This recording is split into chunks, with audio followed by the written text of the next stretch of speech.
Білім беруге гранттарды тағайындау, сондай-ақ жоғары білім беру ұйымдарында білім алушыларға әлеуметтік қолдау көрсетуге арналған нұсқаулық. ЕГОВ порталында ЭЦХ немесе бір реттік пароль арқылы авторизациядан өтіңіз. ЕГОВ порталының басты бетінде білім қосымша бетін таңдаңыз. Ары қарай жоғарғы білім бөлімін таңдау керек. Содан кейін тізімнен білім беруге гранттарды тағайындау, сондай-ақ жоғары білім беру ұйымдарында білім алушыларға әлеуметтік қолдау көрсету қызметін таңдаңыз. Онлайн сұрау батырмасын басыңыз. Өтініш беруші туралы мәліметтерді толтырыңыз. Ұялы телефон нөмірін, электрондық адресі, сондай-ақ өтініш берушінің санатын көрсетіңіз. Егер сіз талапкердің ата-анасы ретінде өтініш берсеңіз, баланы таңдаңыз. Оқу орнының түлегі таңдаңыз. Баланың шетелдегі оқу орнының түлегі болып табылатындығын, сондай-ақ үздік аттестат бар ма екендігін белгіленіз.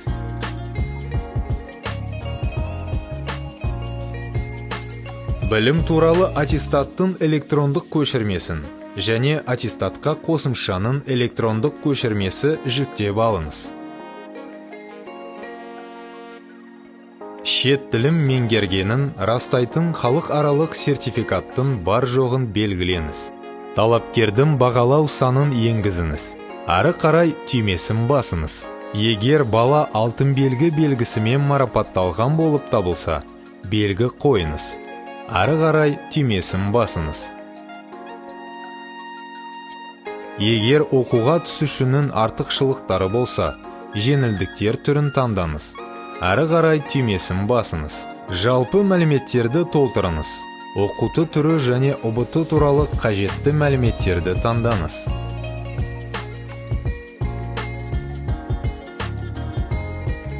Барлық жинаған балдар санын енгізіңіз. ББТ санын таңдаңыз. Әрбір ББТ үшін конкурс түрін, білім беру бағдарламаларының тобын және ЖОО атауын таңдаңыз.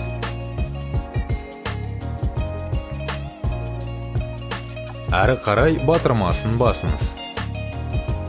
Білім беру гранттың еру конкурсына өтініш беру үшін қабылдау комиссиясының ЖОО атауын таңдаңыз. Электрондық құжат нысанындағы 3:4 мөлшеріндегі цифрлық фото жүктеңіз. Жеткізілетін деректердің дұрыстығы үшін құқықтық жауапкершілік туралы бөлімдерді құз белгілерімен белгіленіз.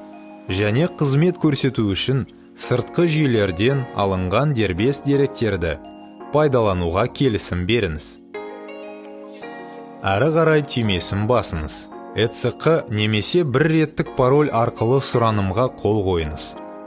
Ол үшін сіздің телефон нөміріңіз мобильді азаматтар базасында тіркелуі тиіс. Өтініш.